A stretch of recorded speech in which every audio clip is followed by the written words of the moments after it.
Chapter हम start करेंगे marginal costing.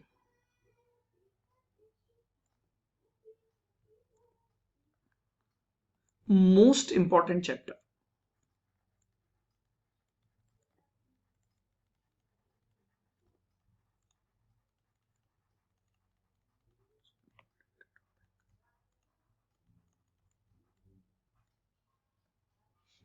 देखिएगा,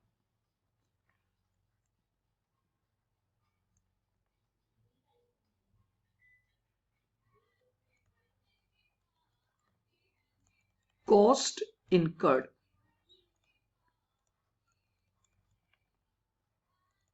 for one additional unit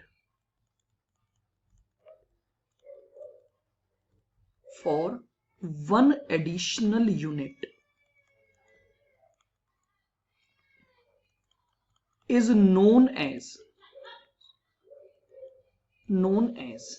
marginal cost। ये आप लोगों ने डेफिनेशन को इकोनॉमिक्स में भी पढ़ा होगा। एक एडिशनल यूनिट के लिए आपको जो भी कॉस्ट इनकर्ड करनी पड़ती है उस कॉस्ट को हम क्या बोलते हैं? मार्जिनल कॉस्ट बोलते हैं। जैसे देखिएगा, फॉर एग्जाम्पल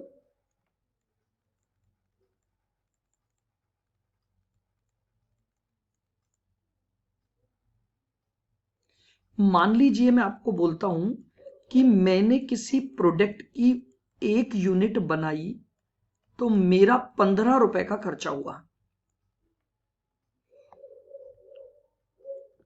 अगर मैंने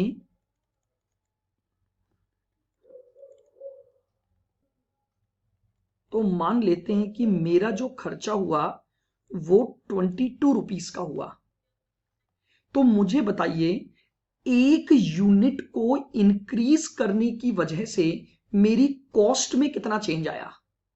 एक यूनिट को इंक्रीज करने की वजह से मेरी कॉस्ट में कितना चेंज आया? उस कॉस्ट को हम बोलते हैं मार्जिनल कॉस्ट।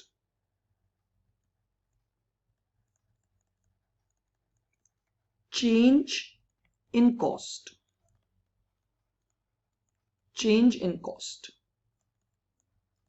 That is ₹7। ठीक है, तो एक बहुत बेसिक सी डेफिनेशन पर मैं बात कर रहा हूं। वो कॉस्ट जो आपको इनकर्ड करनी पड़ रही है एक एडिशनल यूनिट के लिए, उस कॉस्ट को हम क्या बोलते हैं? मार्जिनल कॉस्ट बोलते हैं। लिखें,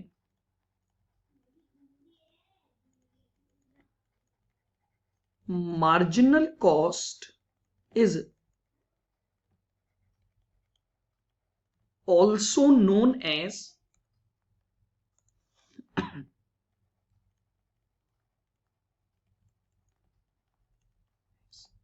variable cost।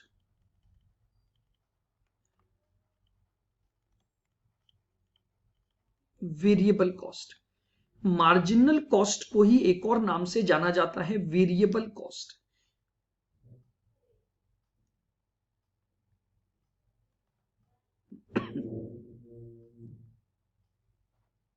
मार्जिनल कॉस्ट को ही हम एक और नाम से जानते हैं और उसका वो नाम है वेरिएबल कॉस्ट। देखिए,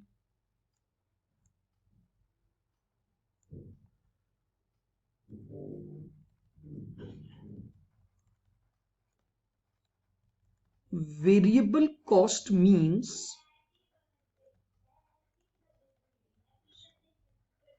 cost which change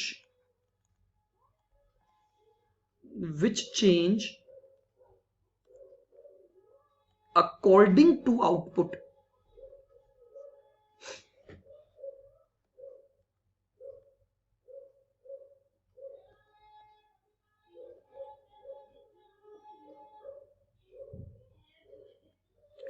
Variable cost means cost which change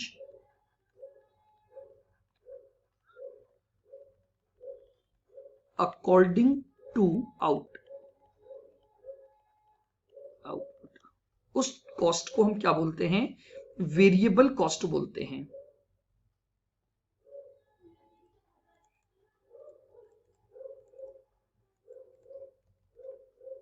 variable cost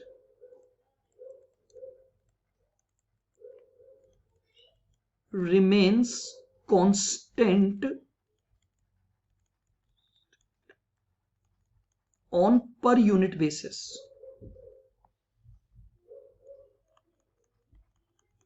On per unit basis and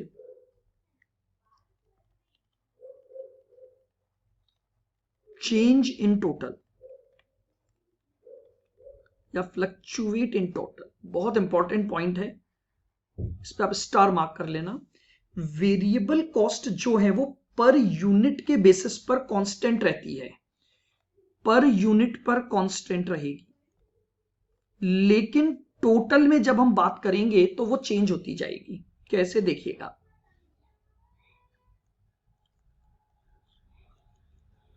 example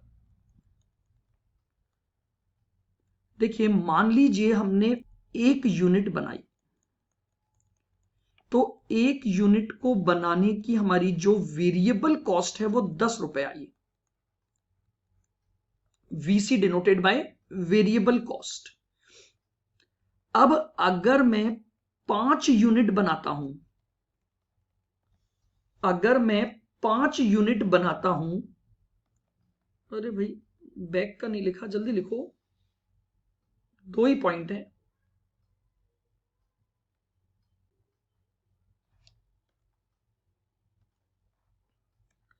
अगर मैं 5 यूनिट बनाता हूं तो पर यूनिट तो 10 रहेगा और टोटल में ये 50 हो गई।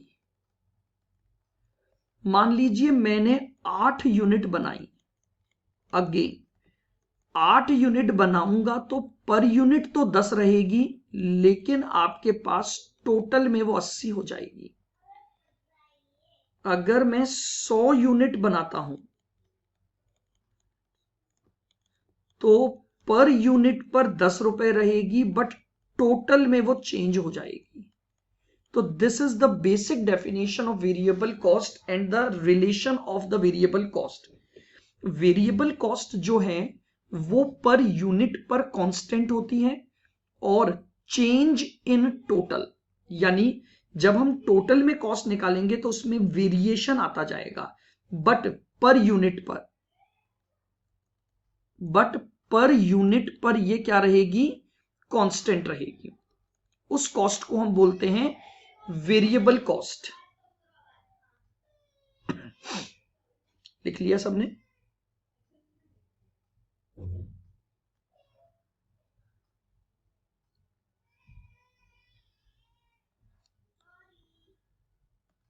आइएगा पॉइंट नंबर 4।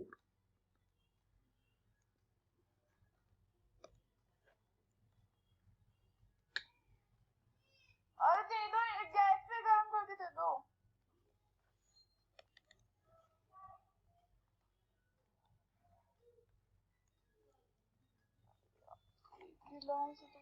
चलिएगा,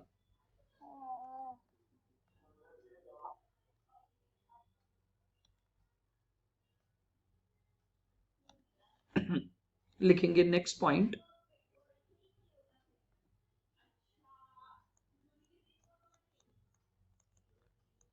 the cost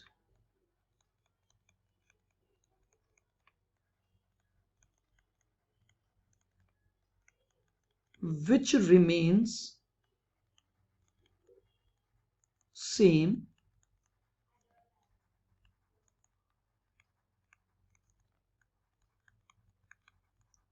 irrespective of output is known as fixed cost, is known as fixed cost।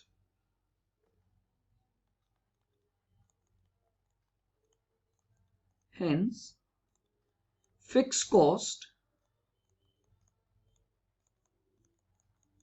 remains constant at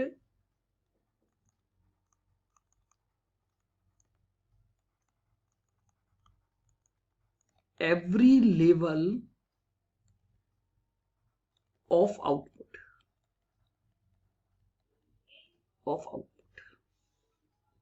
देखिएगा, फिक्स कॉस्ट क्या होती हैं?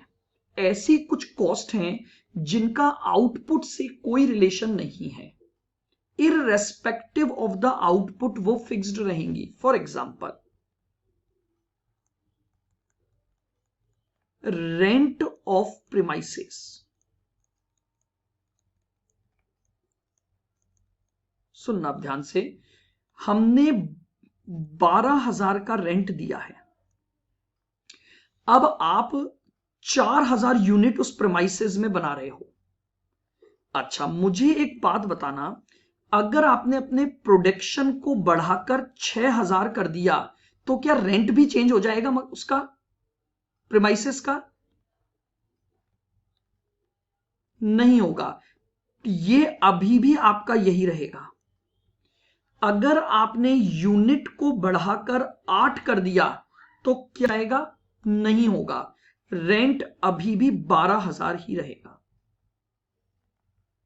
आप पॉइंट समझ पा रहे हैं? मैं आपको बोल रहा हूं, एक ऐसी कॉस्ट जो इररेस्पेक्टिव ऑफ आउटपुट आपकी लगती है, उसको हम फिक्स कॉस्ट कहते हैं. अब यहां पर एक और रिलेशन आपको दिखाई देगा. जरा पर यूनिट निकालिए, जरा पर यूनिट निकालिए. 12,000 डिवाइडेड बाय 4,000,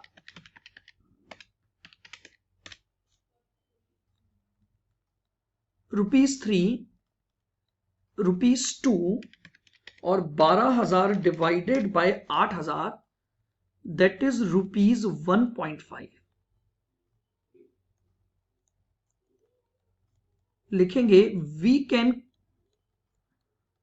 conclude that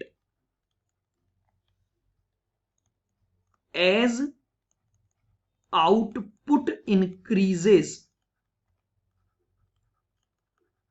बहुत ध्यान से सुनना, as output increases, fixed cost per unit decreases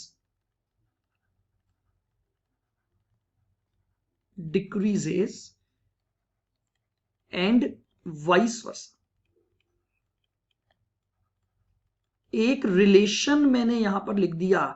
इस पर आपके एग्जाम में 2 नंबर का ऑब्जेक्टिव क्वेश्चन है केवल इस लाइन के ऊपर.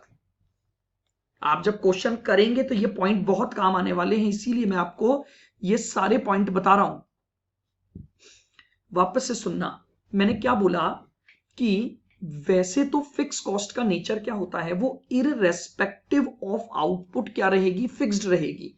फिक्स्ड का मतलब है कांस्टेंट रहना. मैंने पहले उसको एग्जांपल से लिया कि एक प्रीमाइसेस का रेंट दे रहा हूं 12,000 रुपए, उस प्रीमाइसेस में 4,000 यूनिट एट प्रेजेंट बना रहा हूं. तो इसका मतलब जब मैंने पर यूनिट पर उसे कन्वर्ट किया तो वो 3 रुपए पर यूनिट आई. तो क्या अब मैं 6,000 यूनिट बनाऊंगा तो रेंट 18 हो जाएगा? नहीं, रेंट अभी भी 12 रहेगा, लेकिन जो पर यूनिट की रिकवरी है उसकी, अब वो 2 रुपए हो गई. तो इसका मतलब क्या हुआ, मेरे फिक्स कॉस्ट का क्या नेचर बन रहा है, बहुत ध्यान से सुनना. फिक्स कॉस्ट वो कॉस्ट होती हैं जो, ध्यान से सुनोगे, टोटल में तो कांस्टेंट रहेगी, कांस्टेंट रहेगी इन टोटल, यह टोटल, लेकिन पर यूनिट पर एक रिलेशन चलेगा कि जैसे जैसे आउटपुट इंक्रीज होगा, आपकी जो फिक्स कॉस्ट पर यूनिट है वो क्या होती जाएगी, डिक्रीज होती जाएगी, या उसका उल्टा. यानी जैसे जैसे आउटपुट कम होना चालू होगा, वैसे वैसे फिक्स कॉस्ट पर यूनिट जो है वो आपकी क्या हो जाएगी, इंक्रीज हो जाएगी. तो जो कॉस्ट आपकी क्या है, इररेस्पेक्टिव ऑफ आउटपुट होती है, उस कॉस्ट को हम क्या बोलते हैं, फिक्स कॉस्ट बोलते हैं. पहले मैंने बात की वेरिएबल कॉस्ट पर, ये वो कॉस्ट होती है जो आउटपुट के साथ चेंज होती है लेकिन पर यूनिट पर कांस्टेंट होती है।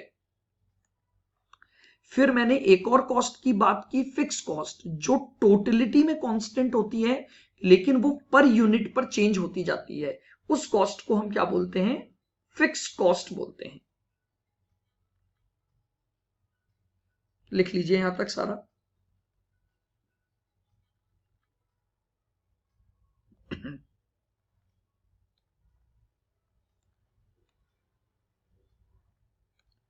देखिए मैं फिर बोल रहा हूं, बस आज की और कल की लिए दो क्लास बहुत इंपॉर्टेंट हैं टर्म्स को समझने के लिए। उसके बाद तो ये चैप्टर आपको बिल्कुल आसान लगेगा, इसलिए इन चीजों को बस ध्यान से और ये रिलेशन याद रखना जब तक ये चैप्टर चलेगा। आइए point number 5,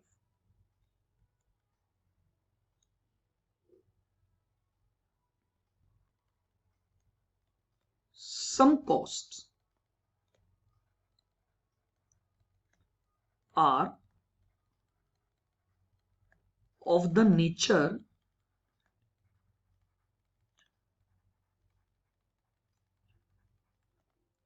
which include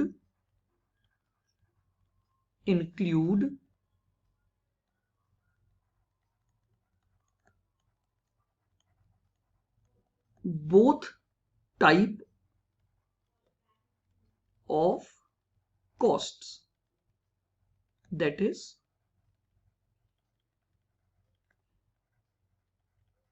variable and fixed। कुछ ऐसी कॉस्ट होती हैं जिनमें उनका नेचर होता है कि उनमें दोनों तरह की कॉस्ट इंक्लूड होती है, फिक्स्ड भी और वेरिएबल भी। These costs are known as semi variable cost. Semi variable cost उन्हें बोला जाता है। यानी कुछ कॉस्ट का नेचर ऐसा होता है कि उनमें दोनों तरह की कॉस्ट को इंक्लूड कर लिया जाता है और इसीलिए उन्हें सेमी वेरिएबल बोला जाता है।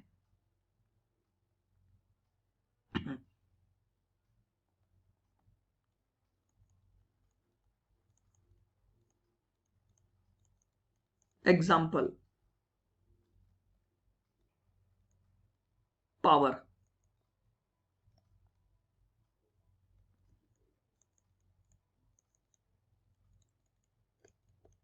टेलीफोन। अब आप मेरी बात को सुनना। आप जानते हैं मैंने दो ये ऐसे एग्जाम्पल लिए जिनमें एक फिक्स्ड पोर्शन होता है, उसका रेंट, फिक्स्ड पोर्शन।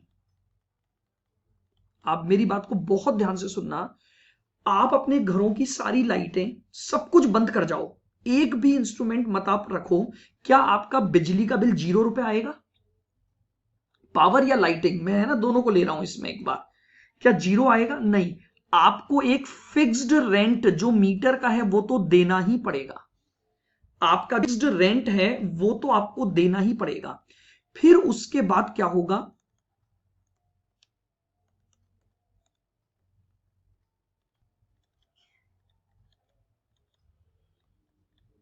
वेरिएबल जो कि कंजम्पशन पर बेस्ड होगा। अब आपका फिक्स्ड रेंट तो तय हो गया, अब आप जितनी पावर कंज्यूम करोगे पर यूनिट के हिसाब से उसमें जुड़ता जाएगा।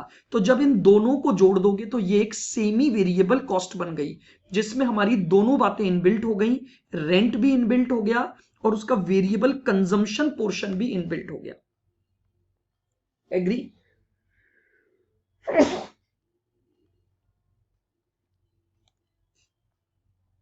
आइए इसी तरह से टेलीफोन है, क्या इसका एक मिनिमम रेंट तो लगेगा ही लगेगा? उसके बाद आप जितनी कॉल करोगे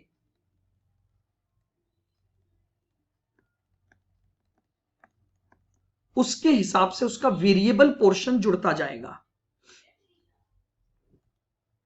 इस कॉस्ट को क्या बोला जाता है? सेमी वेरिएबल कॉस्ट बोला जाता है, नोन एज, अंडरलाइन कर दो, सेमी वेरिएबल कॉस्ट।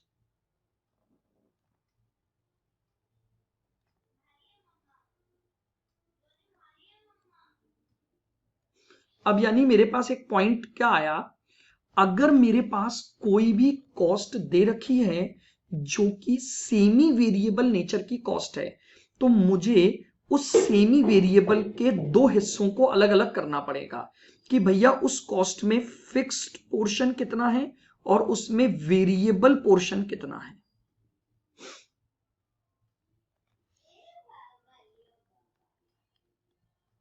लिखिए,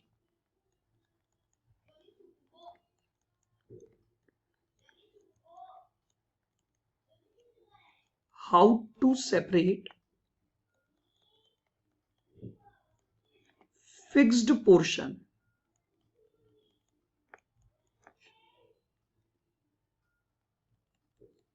and variable portion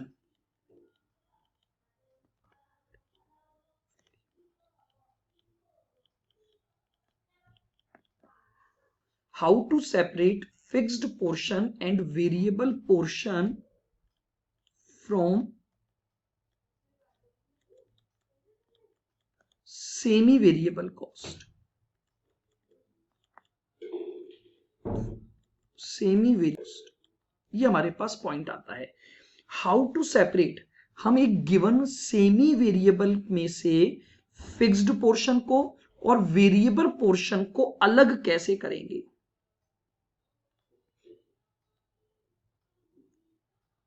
fixed portion और वेरिएबल पोर्शन को आपको अलग करना है तो कैसे किया जाएगा।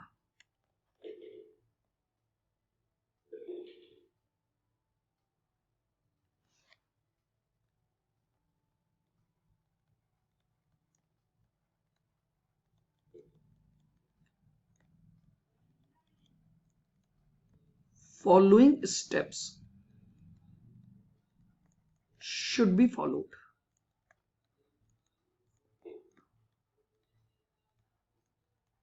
Following steps should be followed।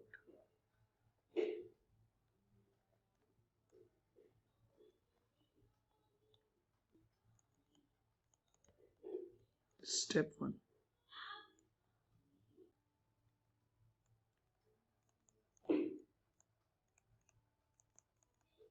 calculate variable cost per unit। सबसे पहले मैं वेरिएबल कॉस्ट पर यूनिट को कैलकुलेट करूंगा।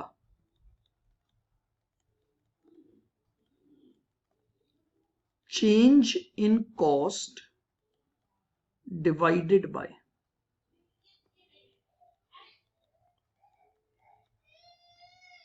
Change in output. दो डिफरेंट लेवल पर मुझे जो कॉस्ट दे रखी है सेमी वेरिएबल की, उनका चेंज और आउटपुट में होने वाला चेंज, उससे मैं सबसे पहले अपनी वेरिएबल कॉस्ट पर यूनिट को कंप्यूट कर दूंगा।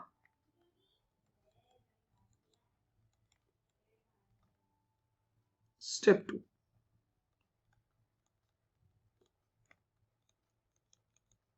कैलकुलेट total variable cost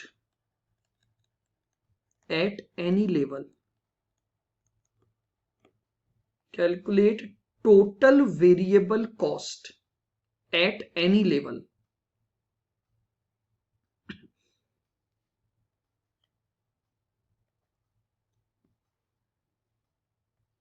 आपके पास जो दो डिफरेंट लेवल दिए हुए हैं उसमें से आप किसी भी लेवल पर निकाल सकते हैं वेरिएबल कॉस्ट पर यूनिट जो आपने स्टेप 1 में निकाली है इनटू आउटपुट।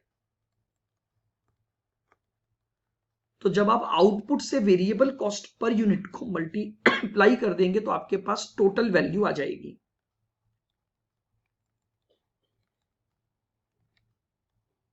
स्टेप 3,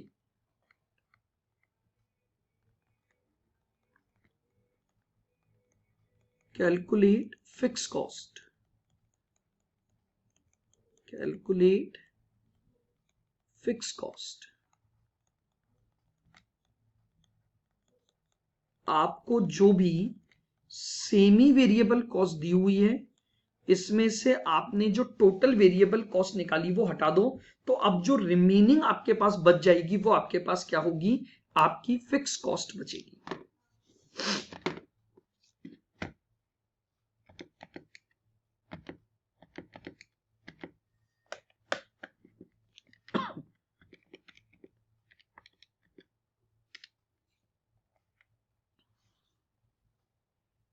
जो भी आपके पास रिमेनिंग कॉस्ट बचेगी वो क्या बचेगी, फिक्स कॉस्ट आ जाएगी। तो यानी अगर कोई भी कॉस्ट आपको इस नेचर की दे रखी है जिसमें आपका फिक्स्ड पोर्शन या वेरिएबल पोर्शन आता है, तो अगर हमें उनको अलग अलग करना है फिक्स्ड में और वेरिएबल में, तो हमें इस तरह से क्या करनी पड़ेगी, स्टेप्स को अप्लाई करना पड़ेगा।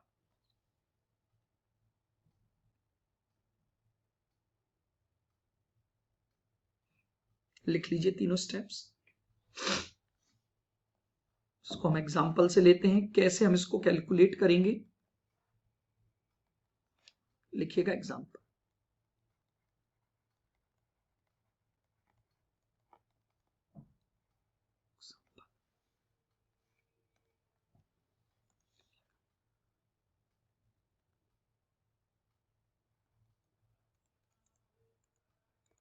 आपको आउटपुट दी 6000 का और 8000 का।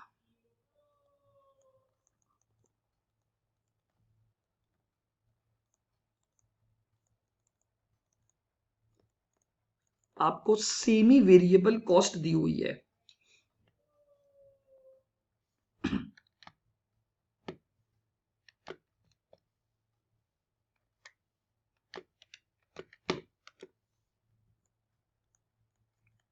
$28,000 और यहां आपको दी हुई है 34,000।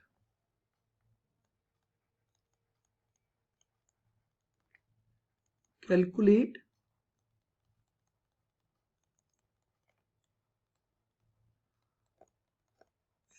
Fixed portion and variable cost per unit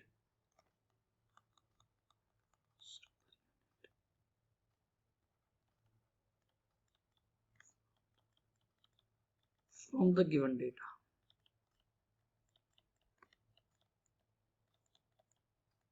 given data, ये जो डेटा हमें दिया गया है, हम इससे हमें क्या करना है, फिक्स्ड पोर्शन को अलग करना है और वेरिएबल पोर्शन को आपको अलग करना है।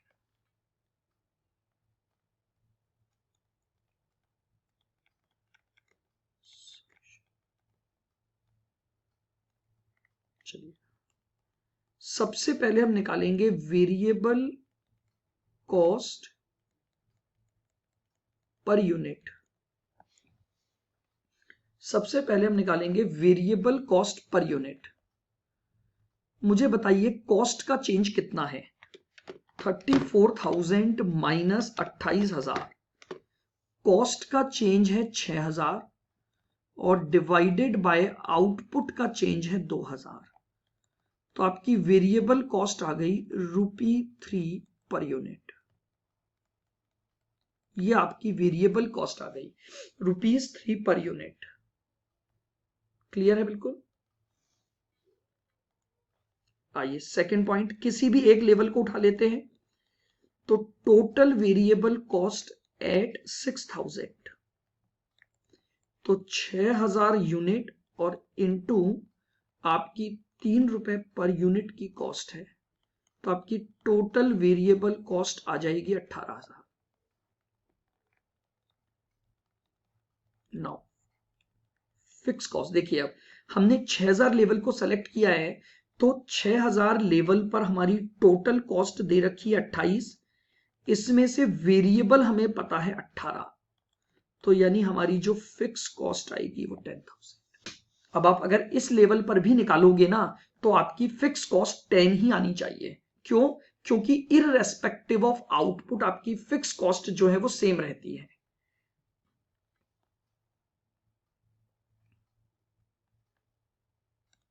बताइए, यहां तक कोई बात आपको पूछनी है? मैंने आपको जो स्टार्ट किया है वो चीज समझना। मैं आपको ये बता रहा था कि मार्जिनल कॉस्ट को वेरिएबल कॉस्ट बोलते हैं। फिर यहीं से मैंने एक वेरिएबल कॉस्ट को डिफाइन किया और इसी के साथ साथ मैंने दो टर्म्स और डिफाइन कर दी, एक फिक्स कॉस्ट और एक आपको सेमी वेरिएबल कॉस्ट, कि ये कॉस्ट क्या क्या होती हैं। आगे बढ़ता हूं, पॉइंट नंबर आएगा 7।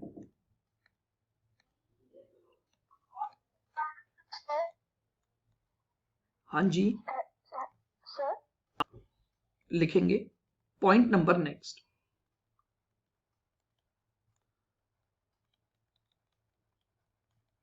Marginal costing is not a method of costing.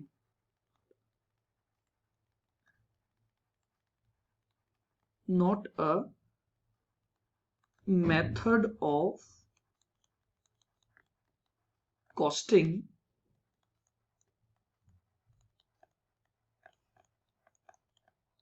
to calculate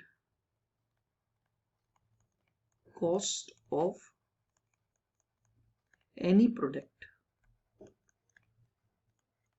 public service.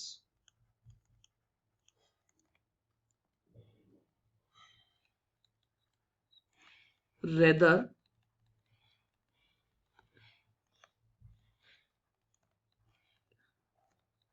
it is a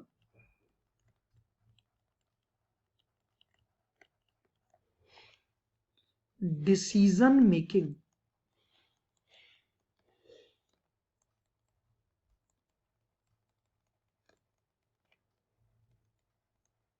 technique. Rather, it is a decision making technique to evaluate various short-term decisions.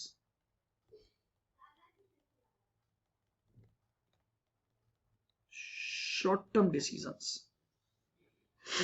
देखिएगा, marginal costing, देखिए जैसे आप just like a process costing पढ़ते थे तो वो cost को find out करने का तरीका था। आपने ऑपरेटिंग कॉस्टिंग पढ़ा तो ऑपरेटिंग कॉस्टिंग भी कॉस्ट को फाइंड आउट करने का तरीका था। आपने कॉन्ट्रैक्ट कॉस्टिंग पढ़ा तो वो भी कॉस्ट को फाइंड आउट करने का तरीका था। बट मार्जिनल कॉस्टिंग मेथड नहीं है, marginal costing method of costing में नहीं आता है। इससे मैं किसी भी तरह के, जैसे आप समझ पा रहे हो ना मेरी बात को, मैंने एक बिल्डिंग बनाई, उसकी कॉस्ट को फाइंड आउट करने के लिए मैंने कॉन्ट्रैक्ट कॉस्टिंग लगाई।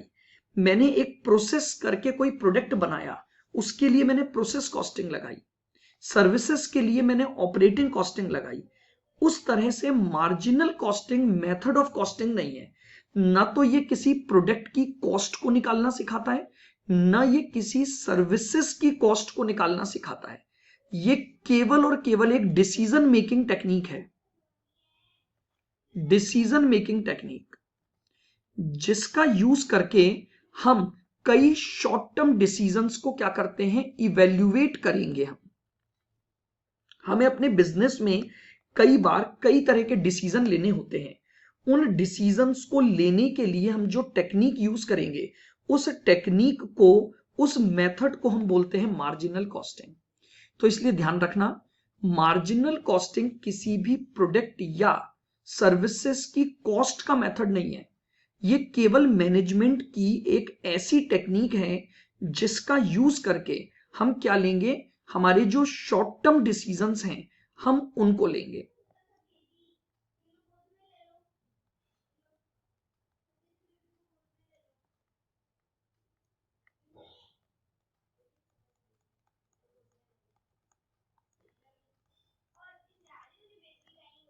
लिखेंगे next point, under marginal costing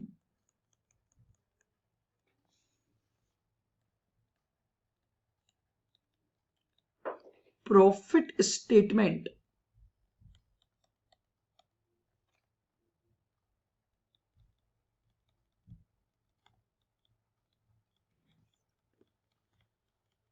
is prepared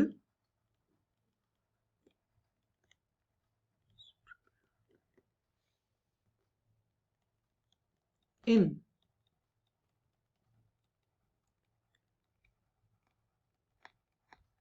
a different manner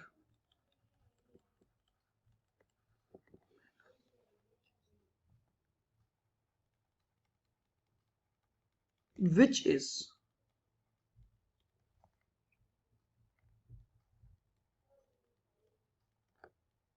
सबसे पहले मैं सेल्स लिखूंगा, इसमें से माइनस करूंगा ऑल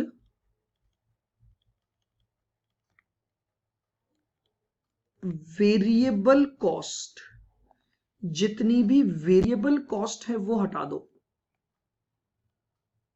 तो ये जो बचता है इसको एक नया नाम दिया गया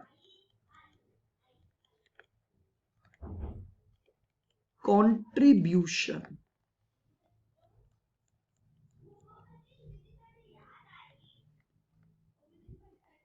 फिर इसमें से माइनस करूंगा all fix cost, all fix cost. तो अब जो रिमेनिंग रहेगा वो मेरा प्रॉफिट है। एक डिफरेंट मैनर में प्रेजेंटेशन का तरीका चेंज है, मेरी बात सुनना। आप जब प्रॉफिट निकालते हैं तो यही करते हैं, sales minus total cost. Total cost को यहां पर सेग्रीगेट कर दिया मैंने वेरिएबल में और फिक्स्ड में, और इसको प्रेजेंट करने का जो मैनर था वो मेरा चेंज हो गया। सेल्स में से सबसे पहले वेरिएबल कॉस्ट माइनस करूंगा तो एक कंट्रीब्यूशन की टर्म आएगी, देन फिक्स कॉस्ट माइनस करूंगा तो वो प्रॉफिट आएगा।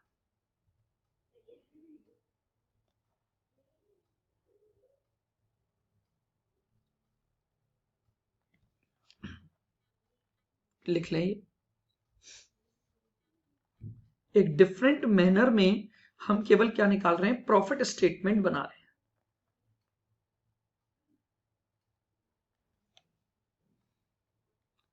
इसी पॉइंट में लिखेंगे this statement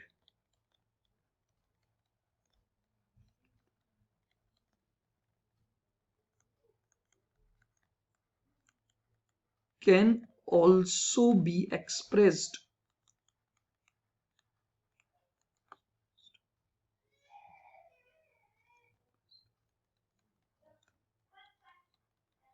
in the following manner।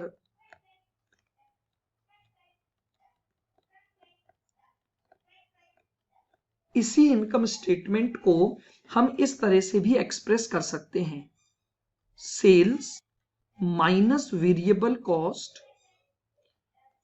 Minus fix cost is equal to profit. एक इक्वेशन फॉर्मेट हो गई, sales minus variable cost minus fix cost is equal to profit.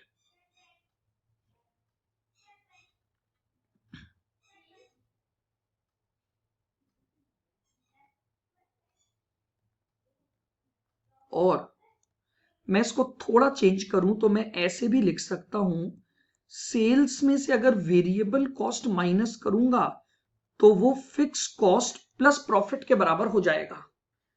ये दो चीजें इक्वल हो गई, बहुत ध्यान से देखना।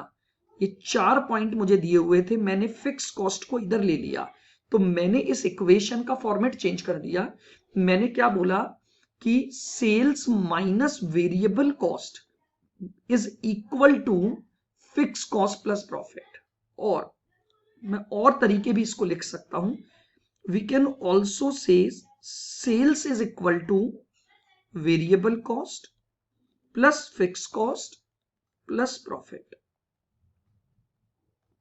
या मैं इसको ऐसे बोल दूं, sales is equal to total cost plus profit. आप समझ रहे हैं, मैं इस इक्वेशन को किसी भी तरह से एक्सप्रेस कर सकता हूं और अगर कोई भी वैल्यू मुझे फाइंड आउट करनी है तो मैं आसानी से उसकी वैल्यू कैलकुलेट कर सकता हूं with the help of given other values. तो मेरा जो बेसिक स्टेटमेंट था वो ये है,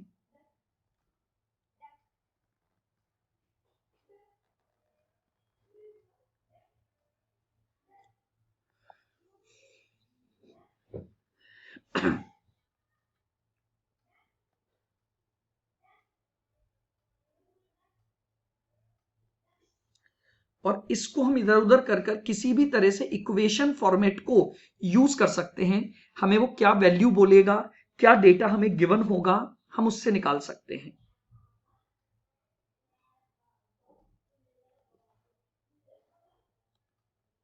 क्लियर है बिल्कुल। तो यानी ये जो आपका फॉर्मेट है प्रॉफिट एक डिफरेंट मैनर में निकालने का, उस डिफरेंट मैनर के प्रॉफिट को हम क्या कर सकते हैं, इस तरह से भी हम एक्सप्रेस कर सकते हैं।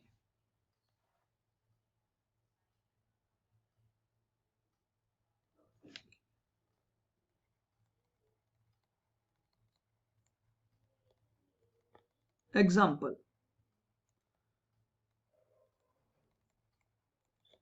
मान लीजिए आपको सेल्स दी हुई है 1 लाख, लिखा नहीं क्या, लो,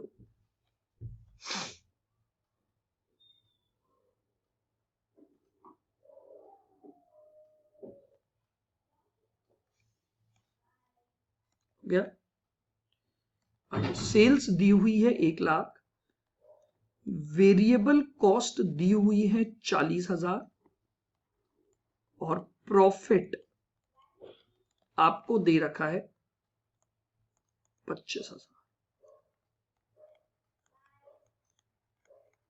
calculate fix cost, calculate fix cost. आपको फिक्स कॉस्ट कैलकुलेट करनी है।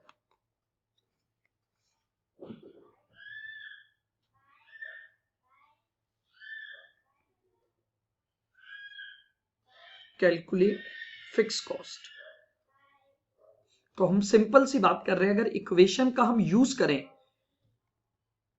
तो देखिए,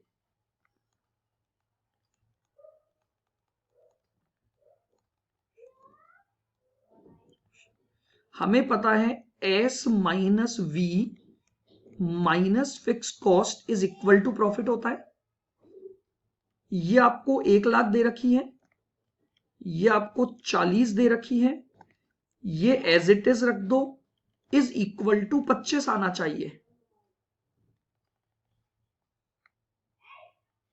दैट मीन्स 60,000 में से अगर आप फिक्स कॉस्ट माइनस करोगे तो 25 आना चाहिए। तो what should be the fix cost, हमारी फिक्स कॉस्ट कितनी हो जाए,